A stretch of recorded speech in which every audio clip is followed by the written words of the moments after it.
হাসিনার আমলের যে নিবন্ধনের আইন ছিল সেই আইনটা হুবহু তারা অনুসরণ করতেছে এবং ক্ষেত্র বিশেষে তারা পক্ষপাতিত্বমূলক আচরণও করতেছে।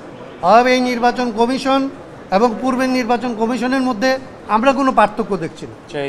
রাষ্ট্র সংস্কার আন্দোলনকে রাজনৈতিক দল হিসাবে কেন নির্বাচন কমিশনে নিবন্ধিত করা হবে না, এইটা নিয়ে আমরা আজকে হাইকোর্টে আমাদের একটা রিট ফাইল করেছিলাম, সেটা শুনানি করেছি এবং শুনানি শেষে হাইকোর্টের মাননীয় বিচারপতি জনাব আকরাম হোসেন চৌধুরী এবং দেবাশিস রায় চৌধুরী তাদের যে বেঞ্চ, তাদের সম্মিলিত বেঞ্চ আগামী 2 সপ্তাহের মধ্যে এই বিষয়ে কারণ দর্শানোর জন্য নির্বাচন কমিশনের উপরে রুল জারি করেছেন এবং এটা স্পেশাল মেসেঞ্জারের মাধ্যমে তাদের কাছে পাঠানোর অনুমতি দিয়েছে। আমরা অন্যান্য রাজনৈতিক দলের মতোই হাসিনার আমলে নিবন্ধনের জন্য দরখাস্ত করেছিলাম। সেই দরখাস্তে তারা বলেছিলেন যে আমাদের গঠনতন্ত্র পরিবর্তন করতে হবে। আমরা গঠনতন্ত্র পরিবর্তনের জন্য কাউন্সিল আহ্বান করে আমাদেরকে সময় দেওয়ার জন্য বলেছিলাম, তারা আমাদেরকে সময় মঞ্জুর করে নাই। আমরা তখন একটা রিভিউ দরখাস্ত করেছিলাম, সেইটা নামঞ্জুর করেছিল। সে অবস্থার পরে আমরা এই আর নিবন্ধনের জন্য কোনো রকমের উচ্চ আদালতে আসি নাই, আমরা সরকার বিরোধী আন্দোলনে ছিলাম। কাঠ ও পিভিসি ম্যাটেরিয়ালের সংমিশ্রণে তৈরি আধুনিক আরএফএল উডিডো, কাঠের চেয়েও কঠোর। আন্দোলনের পরবর্তীতে এই সরকারের, হাসিনা সরকারের পতনের পরে আমরা আবার আমাদের নির্বাচন কমিশনে নিবন্ধনের জন্য যাই। তো তারা আমাদেরকে আবারও জানান আগের মতোই যে এইটার আসলে রিভিউ করার কোনো ধরনের আইন নাই, সেই জন্য তারা রিভিউ করতে পারছেন না।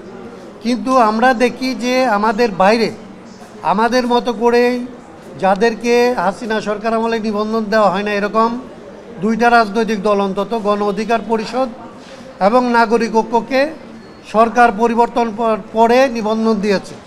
তার মানে তারা রিভিউ ক্ষমতা চর্চা করেছে। তো আমরা যখন এটার জন্য গিয়েছি তখন তারা আবার বলেছে আইনগতভাবে তাদের এই ক্ষমতা চর্চা করার সুযোগ নাই, আইনে এরকম রিভিউর কোনো ব্যবস্থা নাই, তারা আমাদেরকে রিভিউ করতে পারবে না। সেইটাকে চ্যালেঞ্জ করে আমরা আসলে রিটটা ফাইল করেছিলাম এবং আমরা 2টা জিনিসকে চ্যালেঞ্জ করেছি, কেন আমাদেরকে নিবন্ধন দেওয়া হবে না এবং এই যে রিভিউ করার ক্ষমতা নাই সেইটা কেন এই ক্ষমতা না থাকাকে একটা ডিফেক্টিভ আইন বলা হবে না। এই 2টা জিনিস জানতে চেয়ে আমরা আসলে উচ্চ আদালতে আসছিলাম এই 2টা জিনিসকে চ্যালেঞ্জ করে, এবং আদালত 2 সপ্তাহের মধ্যে কারণ দর্শানোর জন্য স্পেশাল মেসেঞ্জারের মাধ্যমে এই রুলটি জারি করেছেন। তখন তো না দেওয়ার কারণটা ছিল যে আমরা রাষ্ট্রের সংস্কার চাই, তো তখন তো এটা প্রায় রাষ্ট্রদ্রোহিতার অভিযোগে যে আমাদেরকে অভিযুক্ত করে নাই, সেটা খুব ধরেন অস্বাভাবিক ছিল না।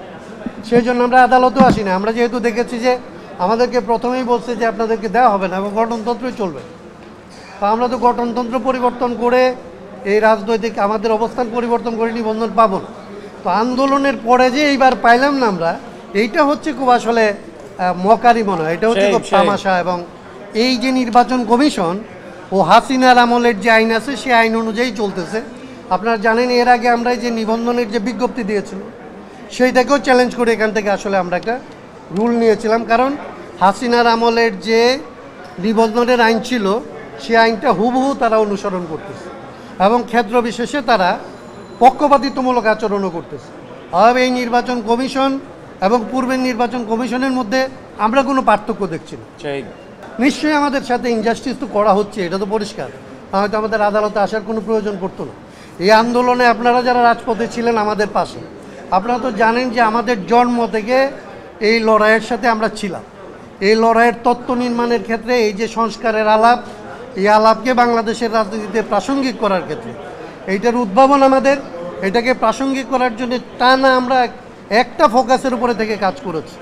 আমরা নিবন্ধন পাই নাই, বাংলাদেশে অন্যান্য রাজনৈতিক দল ইসিম নিবন্ধন পেয়েছে।